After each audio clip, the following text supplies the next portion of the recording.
And welcome in to the Blitz podcast. As always, I'm your host, Mr. Kane Schwartz, and I'm joined by my co-host in a particularly interesting situation today. Here, man. There we go. Yeah. We are live in-house today. We are both in the humble abode in Baltimore, catching some O's games while we're up here, but we're excited to cover the New Orleans Saints today as we roll through our power rankings. But what's up, man? You excited to talk about them? Look to my left and see my co-host. It is a little strange for sure. We've rigged it up, so we're using one mic today. So hopefully there's no delay of any kind. There shouldn't be any lagging because we could do this without internet. Kane is worried that he's going to throw up in his mouth and he's not going to be able to see multiple what times. He looks like when he throws up in his mouth. Really, probably. Well, that's like severe. But like if I have like a booger, or and I told him I'm on booger watch. So yeah, and we unfortunately don't have a chat function anymore, so that won't be too helpful. But yeah, we got an interesting setup rocking today. But we're gonna roll through the Saints as we always do in normal fashion. So without further ado, let's dive into the 2023 New Orleans Saints. And as you can see, we've got them ranked 18th overall. And let's dive into individual segments to see why we put them there. And we start at none other than the quarterback position. And this is a guy that I've definitely lost a lot of hype on, but the hate is starting to maybe go a little too far on this guy.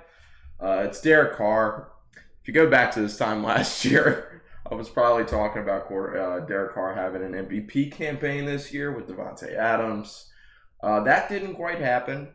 He was in fact so bad that they decided to completely move on from Derek Carr in Vegas. But now he's in New Orleans. He gets a fresh start over there. And we've got him ranked as the 16th best quarterback in the league amongst the field. And I know you don't feel the greatest about that. Would you put him a little lower? Yeah, I know we're doing the optimism thing, but I feel like this could go bad quickly here in New Orleans. We obviously saw what Derek Carr was for the entirety of his career prior to 2021. Wasn't fantastic. Look, we always saw Derek Carr as like that guy. It's like, well, if I'm choosing between my quarterback and Derek Carr, I'd say 26, 27 teams are just like, yeah, I'll just stick with my guy. Like, whether it be because they're younger, whether it be because they're better, they're less risk averse, or, whatever the case may be. A lot of teams are choosing their own quarterback over Derek Carr. Then 2021 happens, and, I'm pretty sure I sat here and said something to the effect of, I'd love Derek Carr in a Steelers uniform. He plays like a Steeler, acts like a Steeler. Was that the talk at the time? That was the talk for whatever reason. And then last year, I don't think I said that about the Commanders, so that makes me feel a little better. If Derek Carr's like walking along this middle line for his entire career, he goes all the way up to where he was in 2021, and he evens it right out by going all the way down in 2022. Jeez. Awful last season. The only you were looking it up pre-show. The only stats that he was top 10 in were interceptions, picks. Hey, all right, like that. All right. Let me provide a little reflection on the stats from last year. So it was pretty bad, pretty awful, however you want to put it. He finished top 10 in passes intercepted, pick sixes. We got sack percentage on here.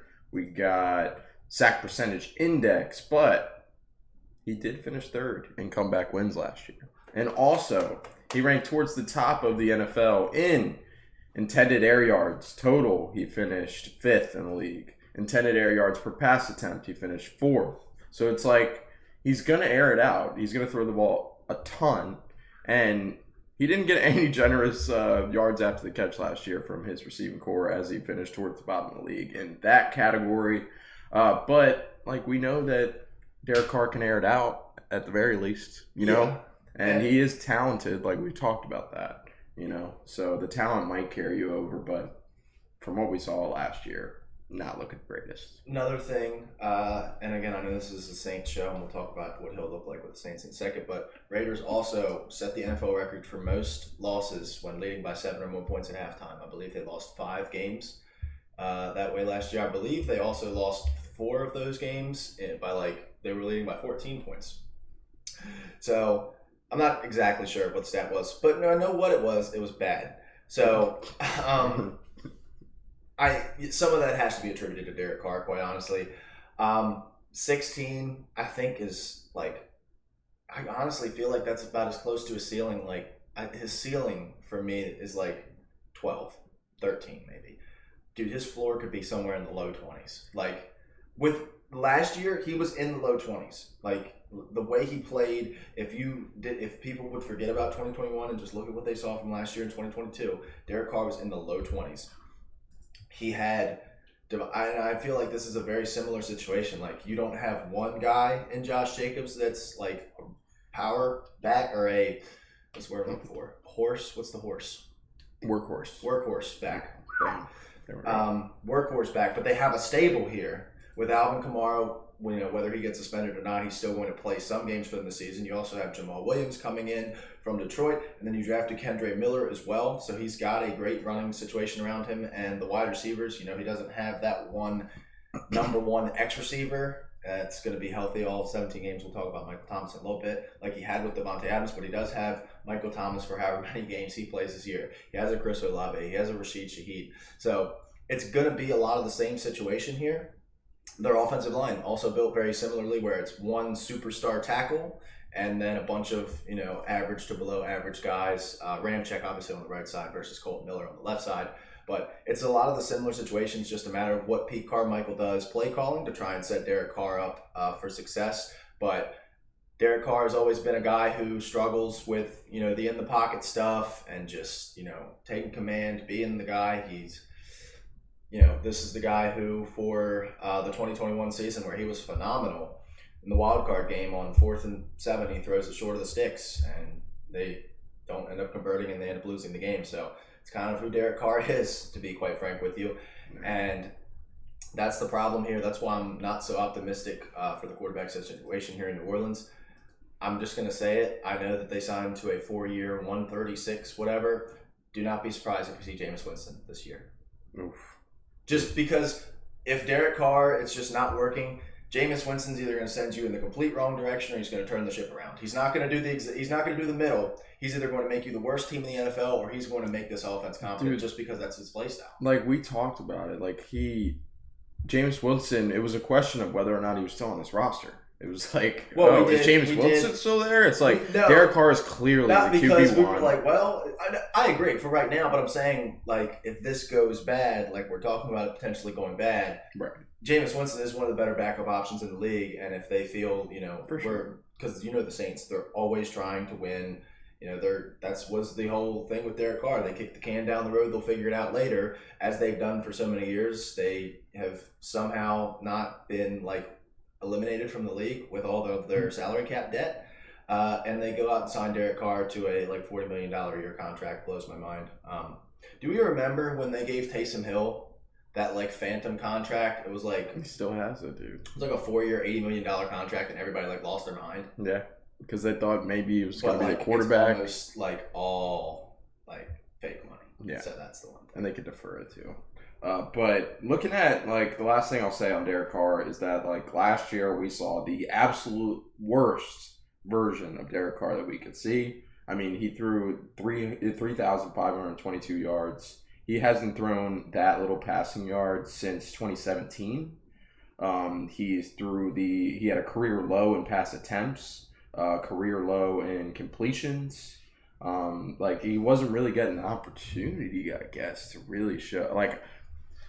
I don't want to say that, but I'll say that it can't get much worse from what we saw from Derek Carr last year. And I always think the talent's there with Derek Carr. And I'll say that I think his ceiling can be top 10, not top 5 or anything, but I think he can crack himself in the top 10 this year. With this group of playmakers, for sure, he has a chance as we dive into that group, which we have ranked in the top 10 at 9th overall. And we got to start with, let's start with Chris Olave, who absolutely had a stunning season last year in his rookie year.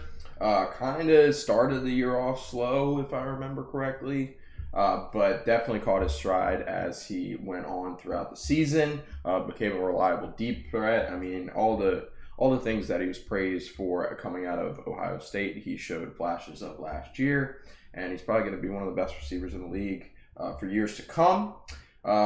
We thought the same thing about Michael Thomas for a little bit, but then like 4 years passes by where he's just, kicking the can down the road of, is he still good? Like he still has the NFL record for most catches in a single season, which is going to be fun to look back at when it's all said and done. But Michael Thomas is still there. Rashid Shaheed is still there. And people have talked a lot about him. He could be some kind of fantasy breakout this year. Who knows? I mean, Derek Carr was like top 5 in all the intended air yards numbers, completed air yards numbers. So if he's going to air it out, he's got Olave, he's got Shaheed to do it. And then Michael Thomas is it's like his short target. But then in the backfield, it's pretty impressive there too, man. I mean, you still got Kamara. We'll see what happens there. I mean, every day that goes by that Kamara doesn't get suspended, we haven't heard anything, makes me think that he's not going to get suspended at all. Maybe he'll just carry it out in the court of law. But we'll see how that goes. But if they don't have Kamara for this year, they did sign Jamal Williams, who broke the franchise record for single-season touchdowns in Detroit last year. Broke the record of some guy named Barry Sanders, man. I wonder if he was any good. But yeah, Jamal Williams dominated on the ground last year in Detroit. It was kind of expected that Swift might be the RB1, clear RB1. But Jamal Williams had other plans, and he gets a contract in New Orleans. And then also behind him, new draft pick, Kendre Miller. I believe he was a 4th-round pick, correct? Third, something like that. But they've got a really solid backfield, especially if Kamara plays this year. And we know how the Saints team likes to use their running backs. And then tight end, you got Juwan Johnson, who some people are high on. I don't think I'm too high on him, but still a very solid group of playmakers as we have them ranked in the top 10. So who are you excited to talk about? I mean, this wide receiver pairing, I think, is one of the best in the NFL when it's healthy. Now, the problem is Michael Thomas has played 10 games in the last 3 seasons, just 3 games in the last 2 seasons. Wow. So we know what Michael Thomas was when we last saw him play a full season, and that was 2019. That was when he broke the receptions record for a single season, but Drew Brees was his quarterback. Like, that's how long it's been since, like, it feels like Drew Brees has been out of the league for quite a few years now. That was the last time we saw Michael Thomas fully healthy at full strength. This team's been through how many quarterbacks since Drew Brees was last the starting quarterback here? So I'm not super optimistic for him to play a full season, and that's kind of why 9, I wouldn't say feels like a best case scenario, because, if Kamara is there all year and Michael Thomas is there all year, this could very well be a top 5 unit, especially with just that 3-headed monster, that little triangle there of Michael Thomas, Chris Olave, and Alvin Kamara. Plus you've got Rashid Shaheed, who I like a lot. He's your deep threat, was undrafted last year, believe out of Kent State, but came on and made the most of his touches here. And I really think that matters a lot, especially when you have a Michael Thomas that works a lot more in the short game. Chris Olave, who can win deep, but you'd probably want him working the medium area of the field a little bit more, even though he is a slighter guy. It's not like you're sending him across the middle like Anquan Bolden. Right. But he's like, he can play anywhere, but if you've got a guy like Shaheed that can, get up. I think his most electric plays last year were the deep plays, in my opinion. Okay, that's fair. Yeah. And he's more capable than that, like your next wide receiver at catching deep ball. He's all around though. That's why that's why I love Chris Olave. I didn't love Olave as much as I love Garrett Wilson, obviously, from that class, but I still think he's a phenomenal player. I really like Olave moving forward, especially if they can get a franchise quarterback here. We're talking dynasty wide receivers here. Chris Olave's got to be towards, I would say, the top of that second tier or that third tier, depending on how you want to see it, because he doesn't have the elite quarterback tethered to him right now like a lot of those top guys do.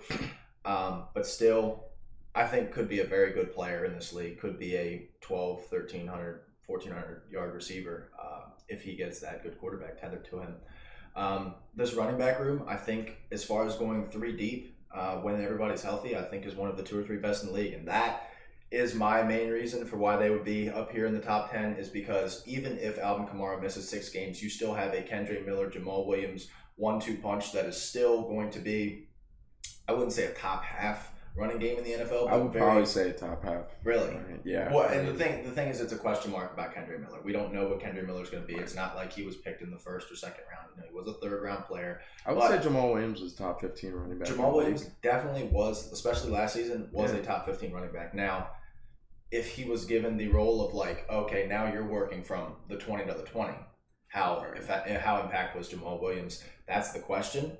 But I think that will be much more Kendrick Miller's role. But like I said, the more days go on that we don't see Alvin Kamara get suspended, it feels like the more likelihood that he isn't suspended. And even if he is suspended, the like general thought is that it's going to be 6 games, which is, you know, the first third of the season, and that's going to hurt a little bit. But once he gets back right and back in here, I think this trio is probably the best trio in the NFL, if I'm not mistaken. Just doesn't have like a Nick Chubb or a top guy in that room like that, because quite frankly, I don't think Alvin Kamara is that type of player anymore. You know, this is a guy who has had a lot of touches. He's had 150 or more attempts every year of his career except for his rookie year, where he only started 3 games. And really it's been like, you know, so year 1, 120, year 2, 194, year 3, 171, year 4, 187. Then in 2021, he gets ramped up to 240 rushing attempts in just 13 games. Wow. 223 rushing attempts last year in just 15 games. You also got to remember, this is a guy who's getting catches. He had 81 catches in each of his first 3 seasons, then at 83, and then he dropped off a little bit in 2021 once he started getting more rushing work to 47 and 57 catches respectively. But this is a guy who's got a lot of touches. He's been hit a lot of times in the NFL. So, you know, it's a matter of how many times. I finally found the total touch number on Pro Football Reference. 1,565 touches, you know, in 6 seasons. For a running back, I mean, that's a lot of touches for a guy, and, you know, especially if he can't, you know, get out going in the first 6 games, he can't get warmed up. He's getting warmed up in the middle of the season. Maybe that helps him a little bit because that's 6 games worth of touches that he's not taking. But it'll definitely be interesting to see how good he is this season. I just acquired him in Dynasty from that guy, so I'm hoping for the best here, but my expectations are still kind of low. Yeah, for sure. I mean, when Kamara's like, I mean, he's one of the most talented running backs that we've seen in the past like decade, you know, like when he's at his best. Do you think? I don't know if he's that player. I was going to say, because he kind of came in like the end of the last, because he's not an all-decade team guy, right, because he comes in 2017. By the time we're in the 2020s, he's a Jamal Charles for me. Like, It's very similar. Hey, come on. That's not the. It's just like we had like probably a 3-hour Hall of Fame conversation going through all the draft classes. We went through like the 2008 to like 2017 drafts. Because you know, you go past 2008, we're getting guys that are already inducted. You go into 2017, and we're looking at like Joey Bosa, and like the verdict's not really out on him yet. So that was fun. Yeah, Jamal Charles, unfortunately, was Hall of very good guy. Yeah, did not make the cut, and I wouldn't put him into the. Please let us know if you think Jamal Charles should be a Hall of Fame. Yeah. And Kamara with the same. But last thing I'll say on this group of playmakers, I think you hit the nail on the head with the running backs. Chris Olave is like, I really do think he's more of a deep threat than, like, if you were to pick one aspect of his game that he's the best at, I think it's probably the deep ball. Mm-hmm. And I mean, the numbers show it. He was 8th in ADOT among all wide receivers last year. ADOT is average depth of target, for those who don't know. And then passer rating, dude, I looked at passer rating on passes when targeted just for kind of like shits and gigs. And guess who comes in at number 2 on that list at 138.4? Rashid Shaheed. So 2 guys that had good numbers last year and have an opportunity. I mean, we were talking about the other day, it's not a matter of if Michael Thomas gets injured, it's when. And will Chris Olave and Rashid? Yeah, exactly. But when they step in, they should have an opportunity to improve upon their impressive performance. And like, if we remember, just real quick before we move on, we remember in his first 2 games last season, I believe he caught 2 touchdown passes in his first game. He caught a third touchdown pass in the second game, and then he got injured, and we never saw him for the rest of the year. So we know that when Michael Thomas is healthy, he's still one of the better receivers in the NFL, especially like, you know, when you got a 3rd and 6, 3rd and 7, you need a guy to go win on a slant. Not slant booty, not slant booty. But Michael Thomas is your guy. But let's move on to the line. Yeah, for sure. So let's dive into this offensive line in which this group of playmakers will be supported by, especially the running backs, obviously. But let's go around the horn. We've got them ranked at 27th overall, which is not too hot. They've got Trevor Penning at tackle, Eric McCoy at center, Ryan Ramczyk at the other tackle position. I'm pretty sure it's Andres Pete, I want to say, at guard, and then Cesar Ruiz at the other guard position. I believe that is the first offensive line group that I've gotten every single name correctly. And they're 27th. Let's go, man. Big names. But who are you excited to talk about on this group? Yeah, for the Saints fans that are still here, that didn't leave after the pessimistic approach that I took to the first two groups, I think we're a little bit low on the Saints offensive line. You know, Ryan Ramczyk is one of your best right tackles in the league he's probably one or two now, especially with Wirfs moving over to the left side. He's at the top for right tackles in the NFL. Your guards are probably your problem spot here, or at least your biggest place of concern without a whole lot of optimism. You know, you can argue Trevor Penning there, but he's got the potential that we want to see. But Andres Pete is just a solid starter at this point in his career. I think that's what he's going to be. Pretty much just going to ride that out. Cesar Ruiz might be on his last year here as the starting guard in New Orleans. I think Nick Saldivardi, I know he was a 4th-round pick, but they went up to get him. They clearly like him a lot. Very well think he could be the starting guard for the Saints next year in place of Cesar Ruiz. Eric McCoy is one of the better starting centers in the NFL. Not like top 5, but he's definitely like in that 12-ish, top 10 to 12-ish range. And then the big talking point here is Trevor Penning. He was their first-round pick in last year's draft. They traded their pick from this year into last year, so that way they could have 2 first-round picks. One of them was Chris Olave. The second one was Trevor Penning. It didn't go very well. You know, he had I believe he had a camp injury, so he missed a little bit of time. Then he comes back in, and a lot of what we saw on his tape in college showed up in the pros. He was over-aggressive a lot of times. He plays with that mean streak, and that's really good for when you're run blocking. And we saw that in his grades. He comes out with an 80.2 run blocking grade. But that over-aggressiveness when pass protecting really comes back to bite you, and we saw that as well with him grading in the 30s for pass protecting, which is not good. It's about his development this year. Like, if you're the Saints and you're trying to build for the future, I think Trevor Penning is your number one priority on this entire roster. About, we need to get this guy right. You know, this team traded away a future first-round pick to like move that pick into the future, or into the present, I guess. To get Trevor Penning. That pick was the Eagles' pick that, you know, they did move up one spot with a 4th-round pick, but they then selected Jalen Carter. And we'll talk about this front 7 in a minute. This front 7 could really use Jalen Carter. Any front 7 could use Jalen. Yeah, and so you really want Trevor Penning to figure this thing out. You know, I still think at the very worst, he's going to be a very, very good run blocker. The only problem is he going to be so bad in pass protection that you can't even have him on the field to be able to get the benefits of his fantastic run blocking. And the main reason why I mention that is because they do have one of the best 6th men in the league in James Hurst. You know, we talked about it with the Commanders with Cornelius Lucas. Like, having that 6th offensive lineman, that swing tackle, does mean a lot. And having him here potentially to replace Trevor Penning if things go south this year is going to be very helpful for them. It's just a matter of, can they get Trevor Penning a little bit more refined in the pass protection game. Otherwise, it's a very solid offensive line.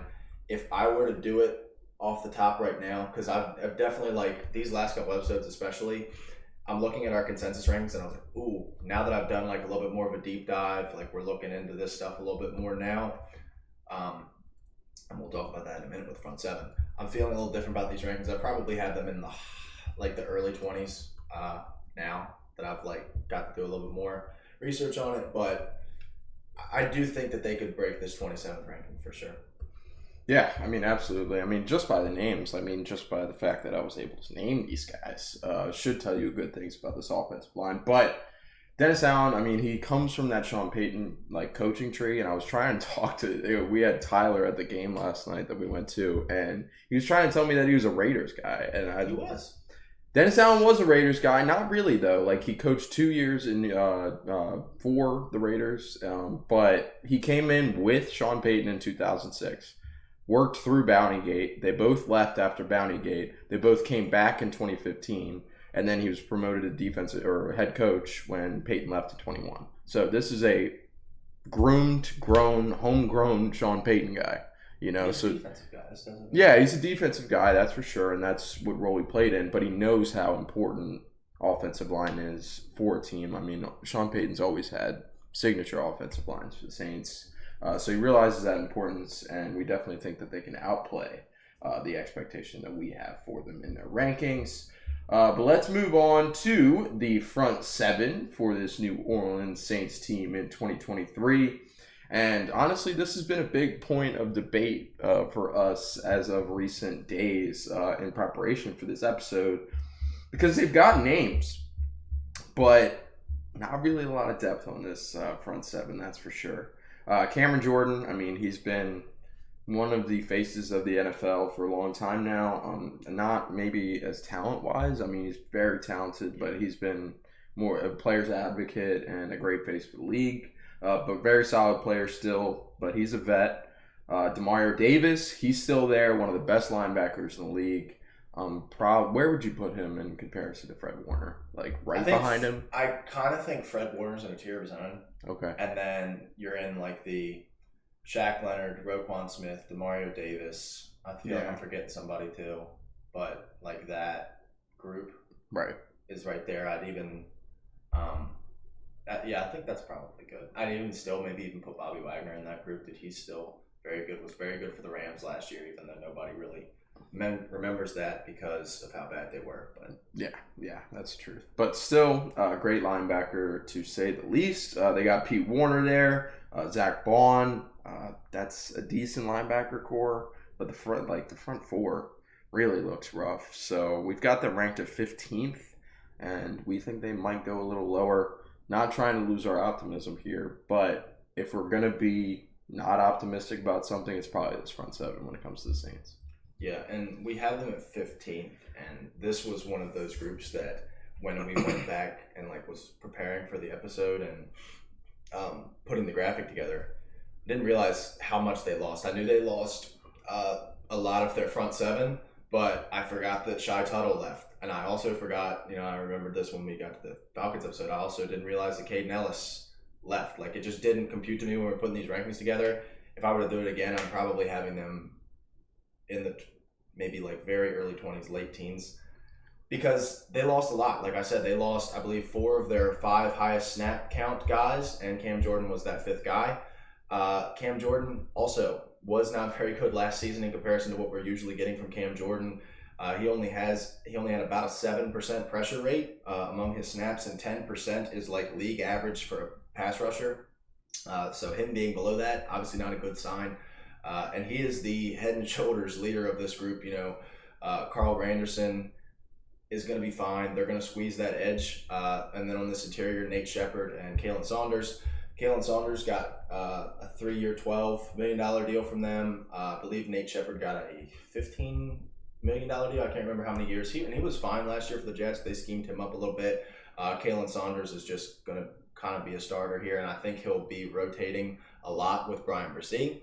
And then Isaiah Foskey is a rookie on the other end, and I think him and Carl Granderson will be rotating along with Passignon. Pretty sure is how you say it. I think I nailed it. But this front seven, like this pass rush, if just we eliminate the linebackers, this is one of these 4 to 5 lowest ranked groups in my opinion. And it's just because, like, I don't know if Bresee is going to be able to step in. The fact that he's not currently listed as a starter worries me a little bit. I know he was only the 30th pick, but like, if he was currently listed as a starter, that means he's blowing shit up in camp and maybe he's looking good, but still a little worried with this linebacker room. Like I said, they do lose Caden Ellis, who played really well for them, but I think the main reason why he played well and was able to get that opportunity was because Pete Warner missed some time last season. Pete Warner is still one of the better linebackers in the NFL himself. Coming into year 3 now. And we talked about Demario Davis. He's also one of the 5 or 6 best linebackers in the NFL, regardless of age. Father time isn't really seeming to catch up to him. Zach Bond hasn't really seem to figure it out. But those three linebackers are still very serviceable. You can, they're probably in the top 8 or 10 as far as linebacker groups in the league. But I'm really, really worried about that front group. Yeah, for sure. I mean, the only thing that, I put them pretty high in my rankings personally. And what makes me feel safe is, they have two, absolute leaders on the defense, at least in the front seven. You can't really get much better than Cameron Jordan and Demario Davis leading your defense. If you don't mention the rest of the defense, you're already going to say, off the bat, oh, that should be a top 10 group, So putting them at 15, I don't think is too crazy. But, I mean, it could be a point of weakness for this team that people aren't really going to realize until the season starts. But let's roll on from the front seven, and let's dive into this secondary, which, I mean, this is one of the best secondaries in football, has been for a long time. We've got them ranked at 10th in the Blitz Pod consensus, and it starts with shutdown corner Mr. Marcus Lattimore, who's had his great history in the league so far. I mean, he's probably still, I would call him a top 10 corner in the league. I feel like that's probably appropriate.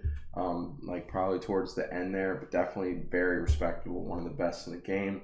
Still got Bradley Roby there, Paul Adebo, I believe it is. Okay, gotcha. But Tyrann Mathieu is still there, and as we roll along with the theme of having just names on this defense, Tyrann Mathieu is still there playing safety. Didn't have a great season last year. This has been the story of his career. He just can't stay healthy. And it's probably not going to get any better as he gets older. But if they could get a full season at Tyrann Mathieu, I mean, this secondary could continue to be one of the best in the league and could finish top 5 at the end of the day. What do you think?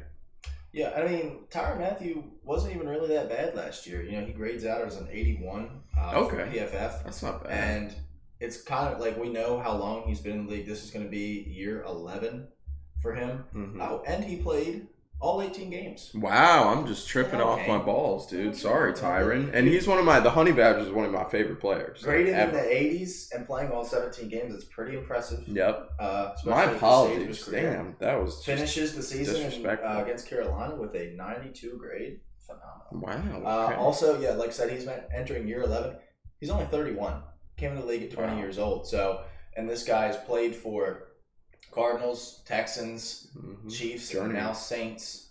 So and safeties play longer. Yeah. That's one of the And he plays in so many spots, too. He's played some slot corner. He can still probably play some slot corner. He's played a little bit of linebacker as well. The Chiefs would even send him off the edge sometimes. So he can, wear a lot of hats for them. And I think that's great. Marcus May isn't as versatile, but you love what he gives you as a free safety. I guess when Marcus May is healthy, I don't think it's a huge downgrade for Marcus Williams. I think there is a downgrade for sure. But now that you've got that safety pairing, that's one of the better safety pairings in the NFL, even though they're a little bit on the older side. Then you get to this cornerback room. You got Marshawn Lattimore, who, like we talk about, is going to bounce around within the top 10 pretty much on any given season. If he was we're talking about him with Patrick Surtain, Sauce Gardner, Jalen Ramsey at the end of this season. I would not be surprised. They're going to run that very aggressive bump and run scheme, and that helps Marshawn Lattimore. We've seen him. They talk their shit on this defense because of that. Sure. They're getting up in receivers' faces. This is a scheme that allows them to do that, and I honestly think that boosts them a little bit. Is we're up in your face, we're talking shit, we're in your head. These teams that sit back in zone, nobody's talking shit when you're sitting back in zone because you're not right in front of these guys. We know the Mike Evans thing. We're gonna get that show 2 times a year. They've also got Bradley Roby playing here in the slot. Has also bounced around the league as well. Just a solid veteran, but you're glad to have him here. And then you got 2 young guys in Paulson Adebo and Alante Taylor. Paulson Adebo was a 3rd-round pick, I believe, in 2021. And he's played well for them. The same thing with Alante Taylor. He was a 2022 2nd-round pick. But I think it's definitely going to be between one of those 2 guys for that starting corner spot. I don't think they're going to play either of those guys in the slot either. But one of these guys I think could break out here for them. We have Alante Taylor as our breakout candidate for this group. Top 10, I wouldn't say is the floor because with secondary we know that that's a very volatile position group. But I definitely think that this group could put themselves in the top 5 by the end of the season. I absolutely love what they've got going on in the secondary.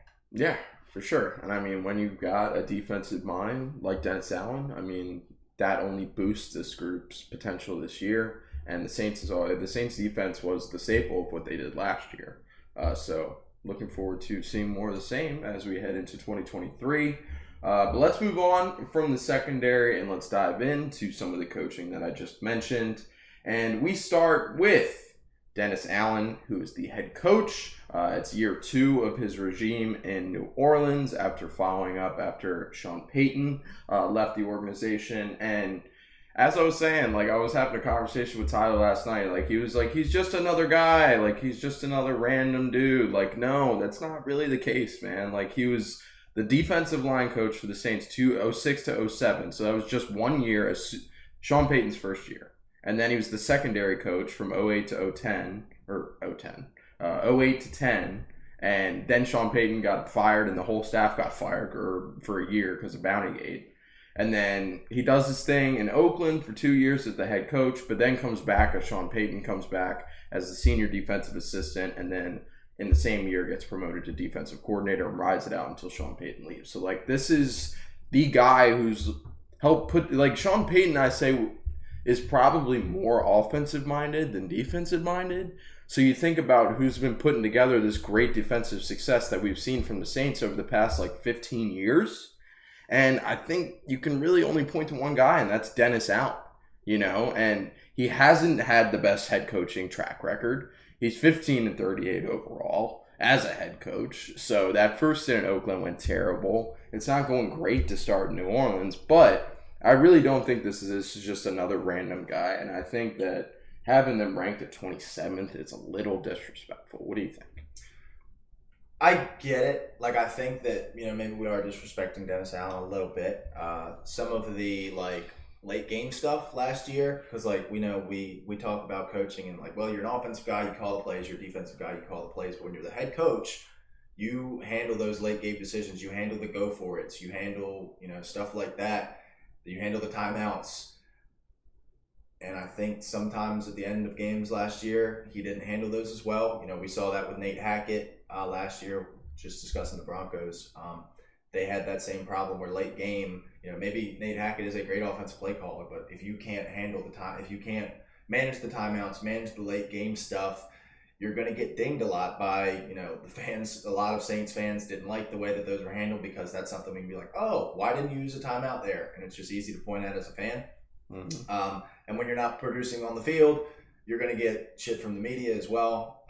So I think 27th maybe feels a little bit too low for a guy with this defensive pedigree. And, you know, we'll talk about Pete Carmichael and Joe Woods. Those guys have had a lot of years in the league as well. But, you know, I don't know if I'm taking Dennis Allen over Arthur Smith, the way that Arthur Smith's able to drop that offense. Guy Riverboat Ron, Frank Wright, D'Amico Ryans. We move up. I'd rather have Dennis Allen than Riverboat Ron. That's for sure. But see, the thing is, I think Riverboat Ron handles he can do the head coaching stuff. I don't know if Dennis Allen's quite got that down yet. Right. So, you know, there's room to improve here. We've seen Dennis Allen as a head coach before. It didn't go very well, but, you know, maybe we see some improvement moving forward. Pete Carmichael was Sean Payton's guy, has been with the Saints, or has been with Sean Payton at least since 2009.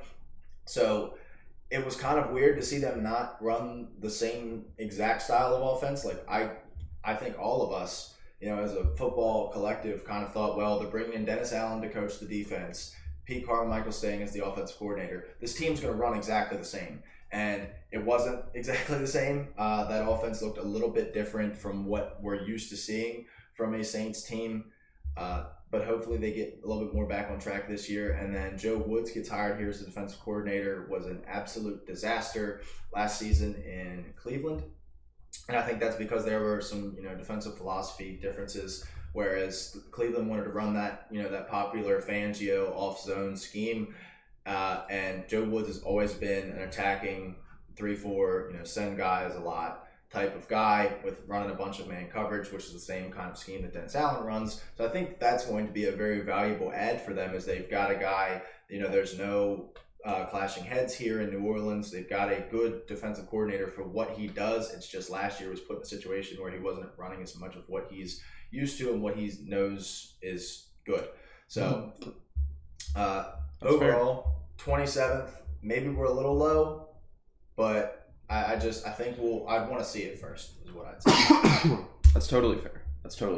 And we have a great shot to see it this year because their schedule looks very favorable.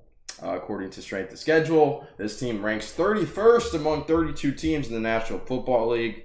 So, as a result of that, Vegas puts their over-under at 9.5 wins. We were looking at the favorites for this division because we've been talking about it a lot. And right now, New Orleans is the favorite. I would have thought they would have been a clear favorite, but it's like plus 110 for the Saints. And then I forget, I think it's the Falcons at plus like 300, something like that. Yeah, that's pretty clear.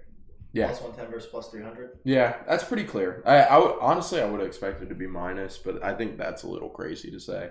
But this Saints team is favored going into this year, and as I said, it's because of the schedule. Over-unders at 9.5, and I mean, I'm a believer, man. Like, I know Panthers are a fun team to pick for this division. Falcons are definitely a fun team to pick with this division, especially considering their weapons this year. But I think this is just going to be one of those boring teams that makes the playoffs and doesn't win in the first round, but they'll win their division, and it's not the team that we want to see go, but I think that's how it's going to go. Like, I think the Saints are going to break that 9.5 win mark for sure. Now, we talked about this yesterday. We did. And we did. If you haven't seen the Broncos episode, first and foremost, what are we doing here? Secondly, we mentioned that we're going to try and be a little more optimistic. And at a certain point, there has to be a line drawn. I think 9.5 wins is a little bit too high for this team. You know, we're talking about on offense, we're talking about all the questions with Derek Carr. If he's going to be the same guy that we saw in 2021, if he's the same guy that we saw in 2022, oof, rough. But as I said, like that was the worst career season for Derek Carr, bar none. And he's only 31, so it's not like he's absolutely hit his. But he's never bottom. Outside of 2021. Have you ever looked at a Derek Carr season and been like, wow, he was really good this season? You know, maybe the stats will show you that, but we've been watching football for a little bit. We've never left the season outside of 2021 being like, wow, Derek Carr, man, something special. Because he's not. Like, okay. He's not anything special. Like, I wouldn't say that. He's a solid quarterback. But the thing was, you know, I know his confidence was shot last year, but he kind of seems like a guy that his confidence being shot sticks with him a little bit. Yeah. So we'll see on that. We obviously have questions about the playmakers. Is Alvin Kamara going to be suspended? How many games is Michael Thomas going to play? Those are all legit questions. What's the thing with Trevor Penning? Is he going to figure it out this year? That front four, specifically, the pass rush. Yeah. What are we doing there? If you lose the big names on that front seven, I mean, good God. Yeah, and the only thing that I can say that I'm certain in holding their ranking is that secondary, and that's great, but you know, when the front seven's not getting home, we've talked about this a little bit last episode with Denver, is if the front seven's not getting home and they're running this bump and run press man scheme, that's designed for teams with good pass rushes to get home to the quarterback and for the corners to hold on for 2 or 3 seconds and hopefully the rush gets home or at least affects the throws. If they're having 4 or 5 days, you know, it's really hard to play man coverage for 4 to 5 seconds in the NFL. With these receivers, as good as they're getting, it's really hard to do that. So if that coverage or if that pass rush isn't getting to them, the coverage is going to get worse. You know, we also have questions about the coaching. I know that this isn't a strong division. I'm aware that this is one of the weakest schedules that you're going to find, but I'm still slamming the under here. To get them to 10 wins, you know who else has a 9.5 win line? Dallas Cowboys. That's insane. I know. I know, like, the Saints are down here on the schedule. The Cowboys are up here. I can't see a world where the Saints win more games than the Cowboys this year. I can't. Oh.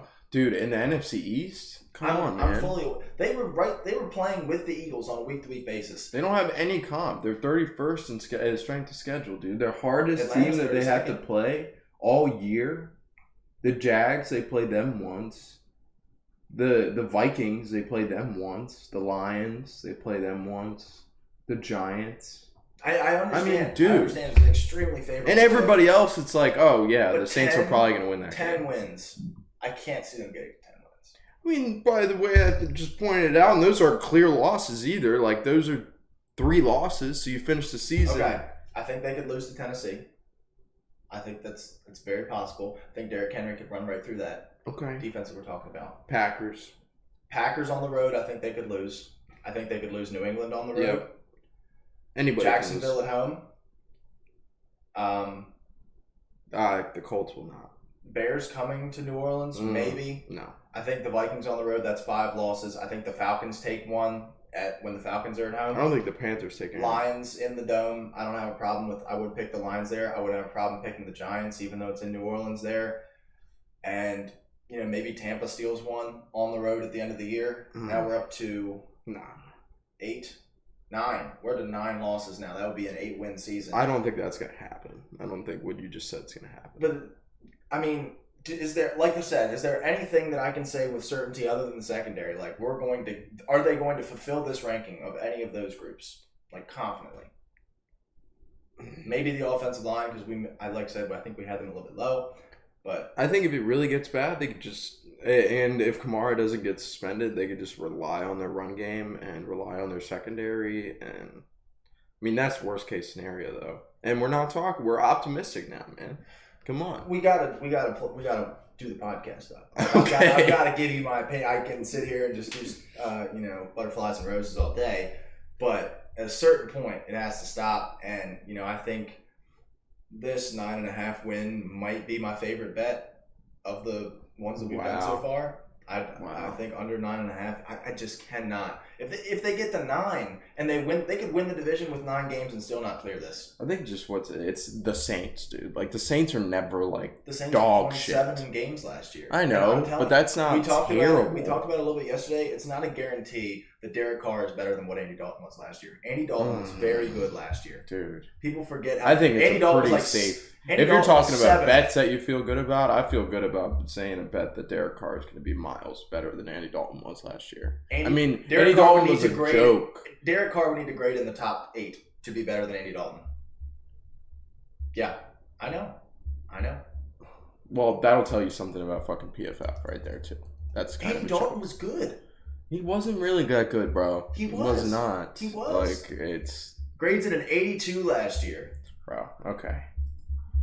I'm not. He's a future Hall of Famer. Yeah, apparently. Yeah, exactly. Respect future Hall of Famer. Anybody saw that quote from Miles Sanders on Twitter the other day? Only had 1 game below a 65 grade, and that was the last game of the season against Carolina. Like he had in comparison to. He had 2,800 yards, 18 touchdowns, 9 picks. We're getting super statty today because we have our we're in house today. Kane can use his potato. Yeah, exactly. Lenovo, little spud. I mean, he had in 14 games. Derek Carr played 1 more game than Andy Dalton last year. Didn't get benched though.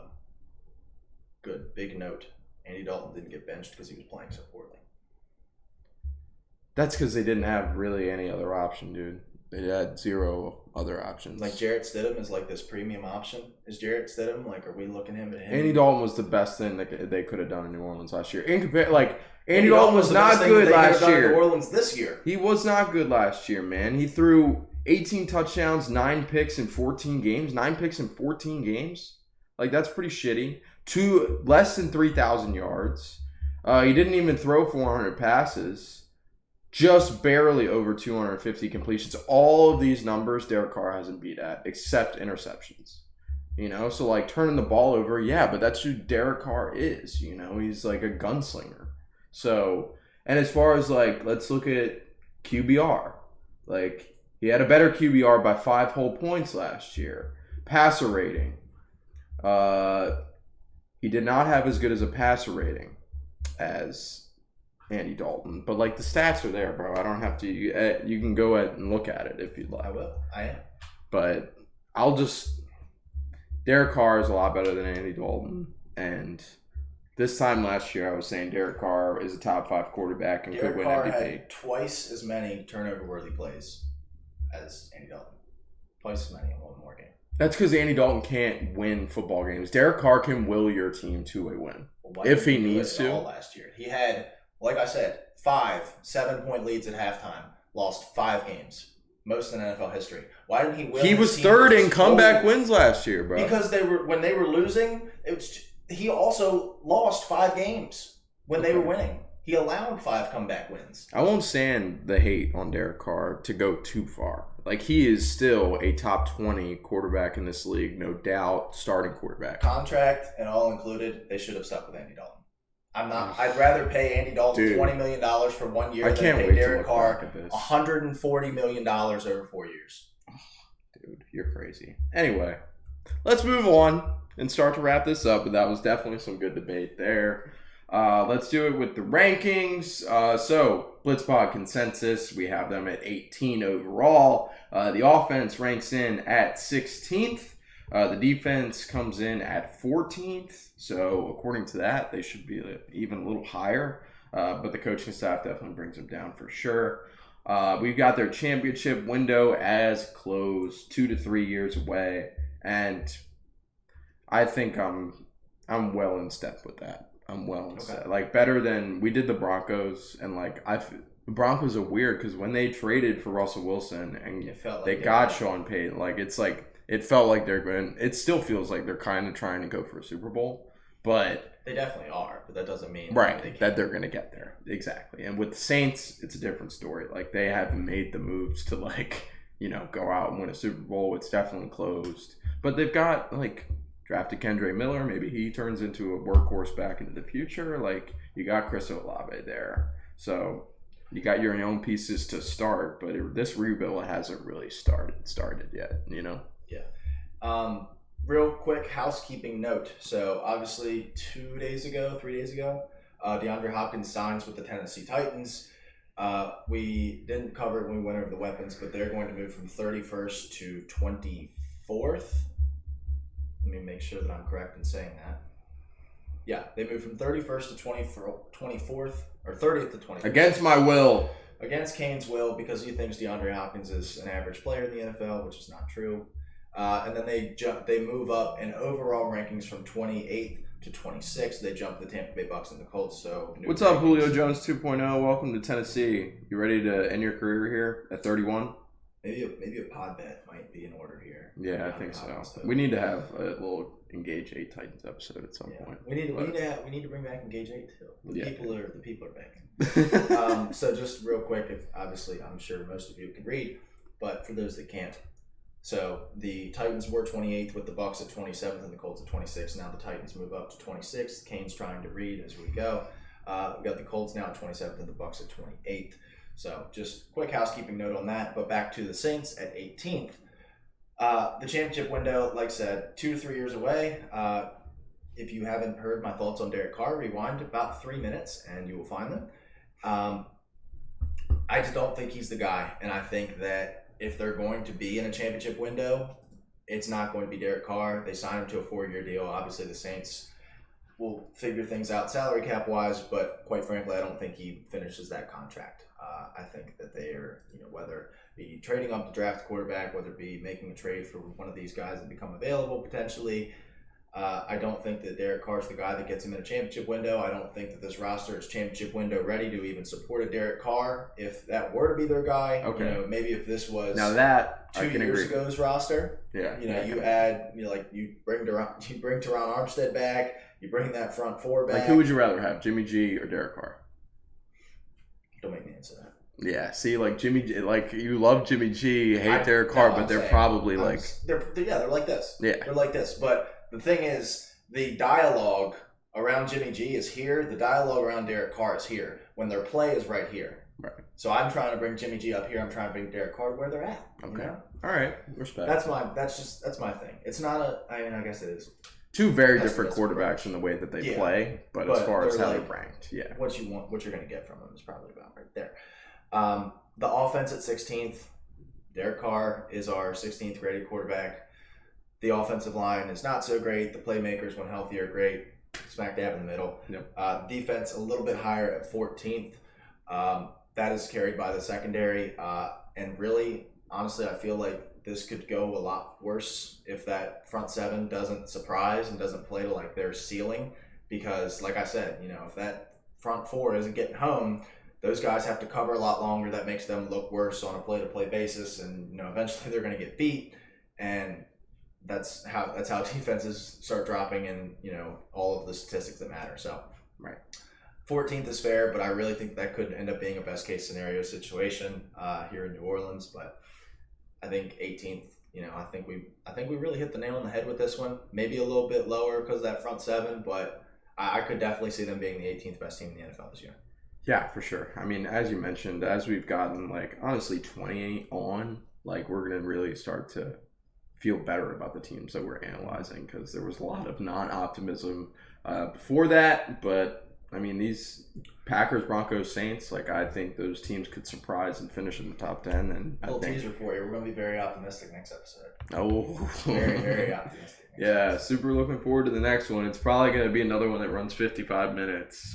This one's at 55 minutes, so. Yeah, that's true. Damn, that's true. It's because we're together in person, So one last high five until we sign it off. Yep. All right. That does it for the 18th ranked New Orleans Saints. Can't wait to grind through the rest of these as we roll through the rest of the summer. But we will catch you guys on the 17th ranked episode. Peace!